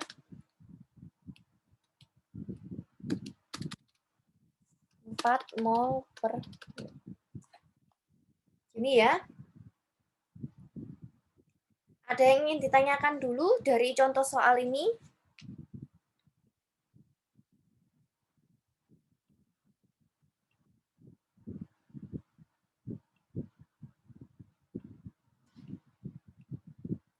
Kalau nggak ada, saya lanjut. Berikutnya adalah yang dikenal dengan selanjutnya setelah tadi kita mengenal ketika kita mendapatkan suatu soal, yang mana soalnya ini adalah neraca massa dengan reaksi kimia, itu artinya yang pertama kita harus cek dulu adalah stoikiometrinya. Apakah reaksinya sudah balance atau belum? Kalau misalnya kita sudah make sure dia balance, berarti kita sudah nggak perlu membalancekan lagi. Tetapi ketika kita cek ternyata ada yang belum balance, berarti kita perlu membalancekan jumlah atom yang ada di kiri dan jumlah atom yang ada di kanan, atau jumlah atom yang ada di reaktan dan jumlah atom yang ada di produk, ini jumlahnya harus balance. Ketika sudah balance, kita lanjut ke tahap berikutnya. Tahap berikutnya adalah kita mencari siapa yang jadi limiting reaktan, siapa yang jadi excess reaktan. Ya, ada yang jadi limiting, ada yang jadi excess. Ya, pasti ada dua ini. Nah, untuk mencarinya pun kita udah tahu dari yang tadi saya jelaskan. Terus kemudian kita ingin cari biasanya opsional ya, kadang di soal tuh kadang ditanyain berapa fraksional excess-nya, berapa persen excess-nya, atau berapa fraksional konversi. Itu kita tinggal menggunakan persamaan yang ada di sini ya. Na fit, mol A yang ada di fit, Na stoik itu adalah mol A yang senyawa yang ada di stoikiometrinya per stoikiometri. Ini adalah dilihat dari rasionya. Rasionya apa? Ingat dari senyawa yang excess per limiting. Ya. Jangan kebalik. Kalau misalnya kebetulan tadi antara C2H2 dan H2 yang excess-nya yang reaktan pertamanya, gitu ya. Yang C2H2, yang excess, yang limitingnya. Kemudian yang excess-nya yang H2. Kalau misalnya kondisinya dibalik, yang excess-nya adalah yang C2H2, berarti Na fit-nya itu adalah mol dari rasio dari mol C2H2 per mol dari H2. Jadi kita perlu menentukan dulu mana yang limiting, mana yang excess. Nah, ini tuh nggak wajib gitu ya. Mana yang persen, mana yang fraksional, berapa fraksionalnya, berapa konversinya, ini nggak wajib, tergantung dari soal apa yang ditanya gitu ya. Dan perlu diperhatikan, ini ada fractional excess, ada fractional conversion. Jadi kita perlu fokus apa yang ditanya, excess-nya atau conversion-nya gitu ya. Nanti silakan latihan-latihan soal di responsi untuk lebih jelasnya. Berikutnya kita akan belajar yang namanya, setelah tahu itu kita belajar yang namanya extent of reaction. Ininya ini sebenarnya sama-sama saja. Jadi extent of reaction notasinya adalah seperti ini, ya. Mungkin kayak yang atas ini E Latin, kemudian bawahnya S gitu ya. Yang atas gambarnya E Latin, bawahnya S gitu ya. Ini adalah simbol dari extent of reaction. Kemudian VI itu adalah koefisien stoikiometri. Ya. Misalnya ini koefisien stoikiometrinya 1, koefisien stoikiometrinya 2, ini 1. Persamaannya Ni atau mol akhir, mol sisa sama dengan mol senyawa I, ini kan senyawanya ya, mol senyawa I di awal plus stoikiometrinya dikalikan dengan extent of reaction-nya. Nah, ini terakhir untuk perkuliahan hari ini kita bahas yang contoh soal di example 461. Jadi ada senyawa akrilonitril yang diproduksi melalui suatu reaksi. Reaksinya ada propilen, amonia plus oksigen. Fit-nya 10%, propilen, 12% amonia, 78% udara. Ingat, ini yang paling krusial yang sering terjadi di neraca massa atau neraca mol. Soal-soalnya ini perlu kita perhatikan. Ini udara atau oksigen murni. Kalau misalnya diketahui oksigen murni, misalnya 78% oksigen murni, ya udah kita tinggal langsung pakai kebersamaan. Kalau misalnya di sini adalah 78% mol udara, artinya apa? Artinya kita perlu menjelaskan bahwa di soal ini ada senyawa lain yang inert, ada tapi tidak ikut bereaksi. Apa itu? Itu adalah nitrogen. Kok bisa tiba-tiba muncul nitrogen? Itu karena di sini adalah udara. Udara itu seperti yang saya jelaskan dari pertemuan-pertemuan sebelumnya, udara itu adalah 79% nitrogen, 21% oksigen. Jarang sekali di persoalan atau di suatu industri gitu, itu perhitungannya langsung menggunakan oksigen murni. Kan susah untuk dapat oksigen murni.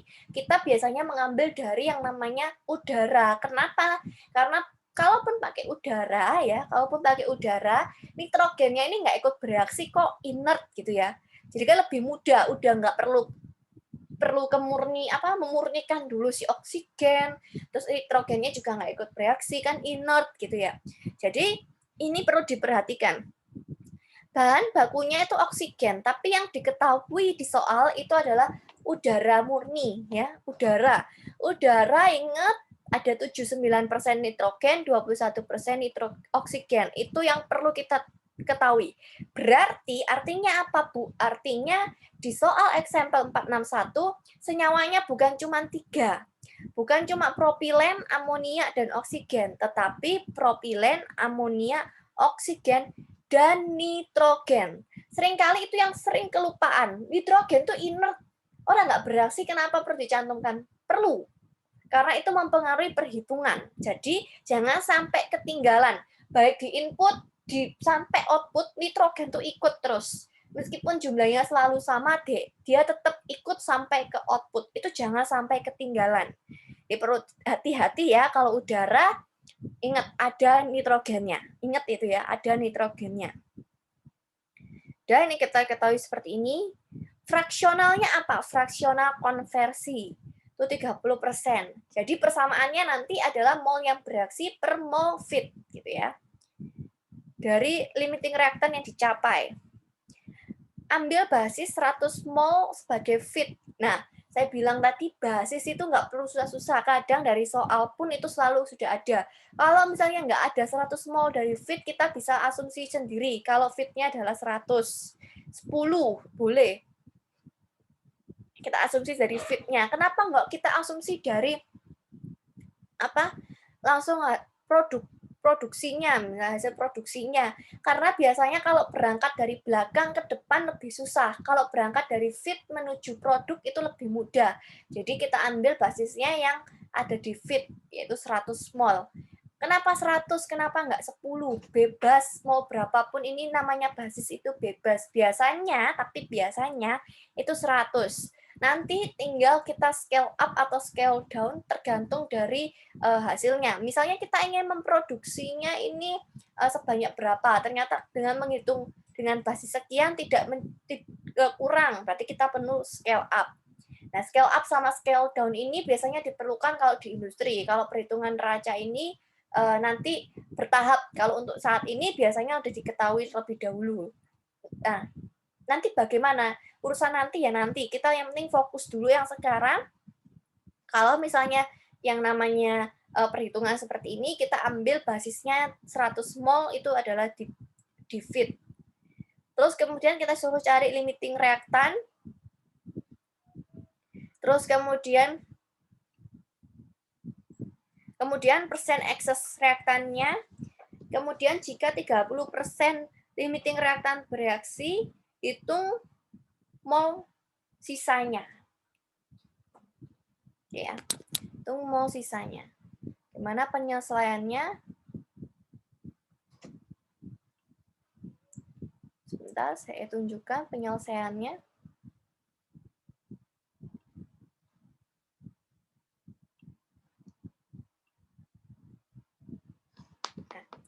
Di example 461. Tadi reaksinya, ingat ya, ini reaksinya ada C2H6 plus N3 plus O2 menjadi akrolinitril plus H2O. Ya, ini reaksinya sebagai berikut.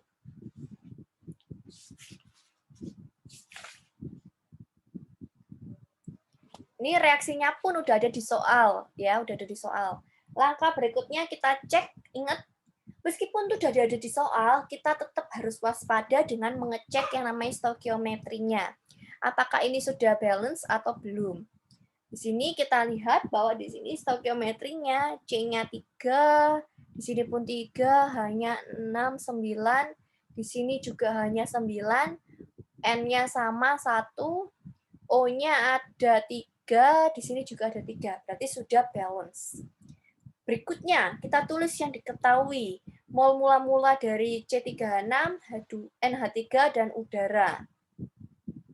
Terus kemudian kita tulis di sini, tadi fractional conversion-nya ini ya, konversinya adalah 30%. Nah, LR tercapai, basisnya 100 mol per fit, 100 mol fit. Yang ditanya siapa yang limiting reaktan, berapa persen ekses reaktannya, berapa mol sisanya.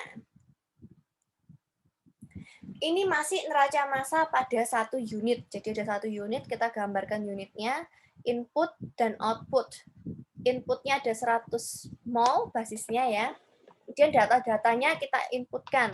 Ada 10 mol ini C3H6, 12 mol NH3, 78 mol udara, yang mana 21% mol udara oksigen, 79% mol nitrogen. Outputnya ada apa saja? Kita tuliskan semua. Jadi yang output itu nggak selalu cuman produk aja. Ada yang dari reaktan yang ikut ke produk, karena kan nggak semuanya bereaksi, ya. Kita nggak tahu apakah semuanya habis bereaksi apa enggak. Untuk mempermudahnya kita tulis semua, yaitu yang ada di reaktan ini C3H6, NH3, O2, dan N2. Saya bilang N2 ini nggak boleh kelewatan, baik dari input sampai output. Kalaupun unitnya nggak cuma 1, unitnya ada 3, tetap ditulis setiap unit harus ada N2, karena dia nggak mungkin tiba-tiba hilang. Ya, tiba-tiba langsung muncul ke produk, nggak mungkin. Jadi setiap unit pasti ada gitu ya. Jadi nitrogen ini nggak boleh sampai ketinggalan. Terus kemudian produk sendiri ada C3H3N dan H2O. Kita hitung mol mula-mula. Ya, mol mula-mula ya tinggal 10%, tadi kan 10% mol C3H6 dikalikan dengan 100 mol. Basisnya tinggal 10, ini 12, ini tinggal berarti 78 mol udara dikalikan 21%, dan nitrogennya kalikan 79%.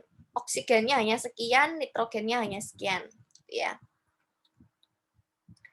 Terus kemudian untuk excess reaktan dan juga limiting reaktan. Nah, di sini kita cek ya. Nah, ini kan senyawanya ada 3 nih ya. Di reaksi ini mana reaksinya tadi? Reaksinya ini ada 3 reaktan. Mana yang bertindak sebagai limiting reaktan? C3H6, NH3, atau O2? Kita perlu cek. Cek dulu. Mol NH3 per C3H6 di fit, yaitu 12/10. Ya. Ternyata NH3 yang ekses. Terus kemudian O2 dan C3H6. Ternyata O2 yang ekses. Ya.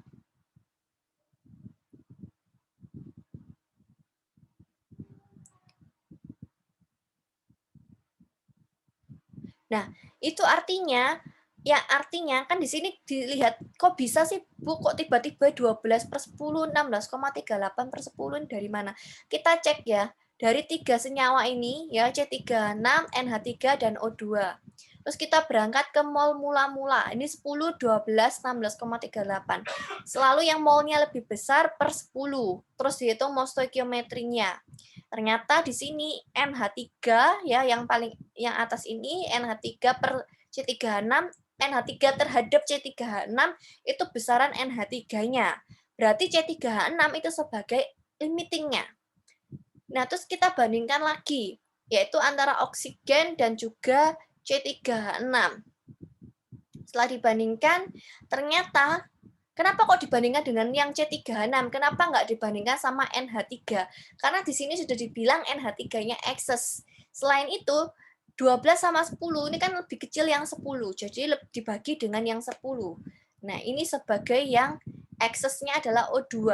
NH3 ekses, O2 ekses, artinya yang limiting reaktan itu adalah C3H6. Tanpa melihat seperti ini pun kita bisa lihat dari molnya ini ya. Ya. Dari molnya ini ternyata itu adalah molnya ini yang paling kecil, atau bisa kita hitung dengan cara yang tadi saya bilang. Kalau misalnya ini habis bereaksi, nah yang sisanya ini bagaimana? Apakah habis bereaksi juga atau tidak? Ya, ini kalau misalnya ini 10, ini 12, ini 16,38. Kalau habis bereaksi, berarti kan ini 10 juga habis bereaksi, ini 12 kurangi 10 sisa 2, ini 3/2 dikali 10 berarti 15. Tinggal 16,38 kurangi 15 gitu ya. Nah, nanti sisa ini ada sisa, yang habis itu adalah yang ini. C3H6. Yang habis adalah C3H6. Berarti C3H6 itu sebagai limiting reaktan. Kemudian menghitung persen excess. Yang excess ada 2 senyawa. Jadi kita hitung di sini yang excess-nya di sini NH3 itu adalah sebagai berikut. Yang ini adalah persen excess untuk yang O2. Ini salah ya, ini bukan stoi, tapi persen excess untuk O2. Ini NH3, ini O2. Jadi persen excess NH3 atau amonia di dalam feed sebesar 20%, persen excess dari oksigen di dalam feed sebesar 9,2%. Terus kemudian kita disuruh menghitung mol sisa. Kalau misalnya reaksinya berlangsung konversinya 30%, berarti kita tinggal hitung ini 10, ini 30%, berarti kan tinggal 0,3 kali mulanya 10, ya kan? 10 kurangi 3, 7. Terus kemudian yang ini kan 1/1 ya, yang ditanya 1, yang diketahui 1 dikali 3, minus 3, 12 minus 3, 9, O2 juga demikian, kemudian C3H6-nya, C3H3N dan H2O juga mengikuti. Kalau ini yang di reaktan dikurangin, kalau yang diproduk karena dia tergenerasi atau terbentuk, maka dia plus. Karena dia terkonsumsi, dia negatif. Maka hasilnya adalah sebagai berikut.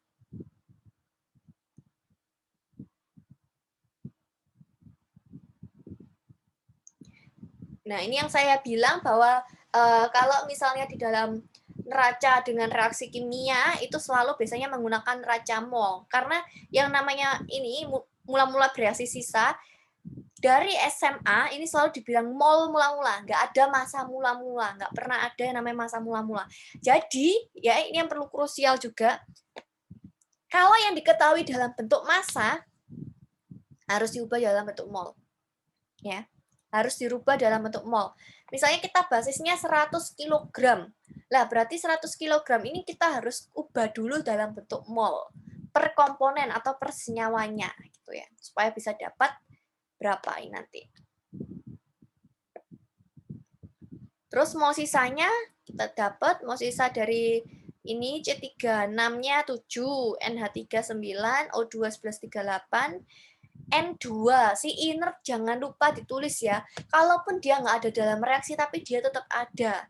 Jadi in sama dengan out, ya, tetap nilainya 6162, C3H3N-nya, dan H2O.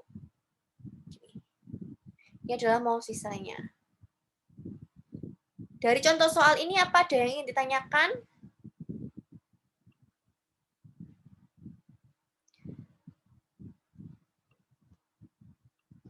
Nggak ada ya.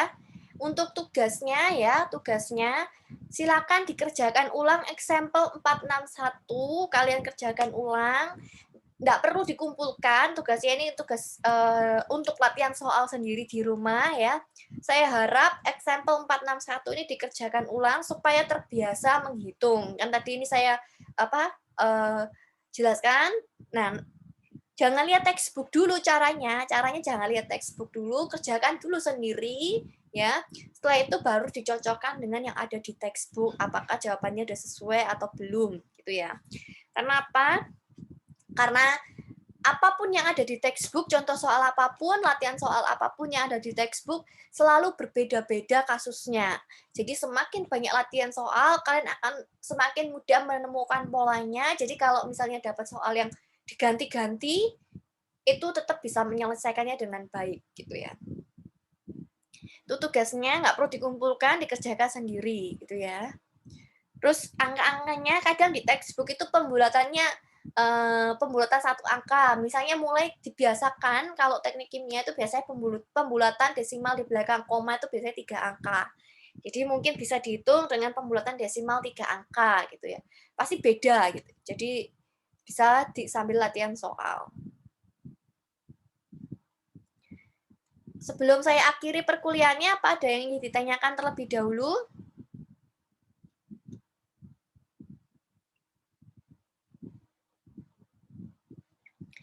Jika tidak ada, silakan untuk absensi seperti biasa, tolong dinyalakan kameranya terlebih dahulu.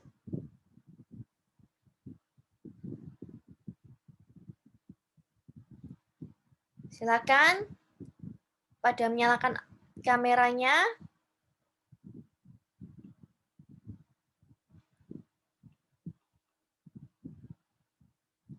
Kevin ini belum nyala, Kevin.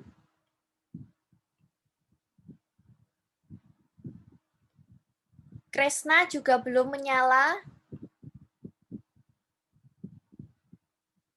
Adi Surya, Joani, Albert belum menyala. Koirun juga belum menyala.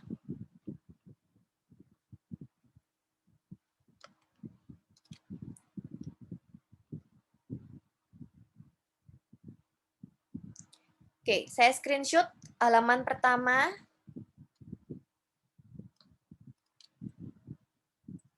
Halaman kedua.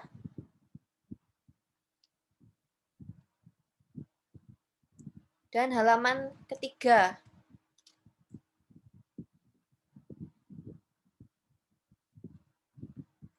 Oke. Sudah ya. Untuk pengumuman saja, nanti mungkin diumumkan juga oleh asisten bahwa kita nanti ada kuis, jadi jangan lupa kalau kuisnya diresponsi ya, bukan di perkuliahan, kuisnya diresponsi, nanti bakal diumumkan juga sama asisten, jadi jangan lupa untuk mengikuti kuisnya. Ingat ya, persentase dari nilai ujian itu ada nilai persentase kuis, tugas, dan juga ujian sendiri. Kalaupun ujian kalian nilainya sempurna 100, kalau kuis nggak ikut, juga nilainya nggak bisa dapat A nantinya, tetap jelek gitu ya.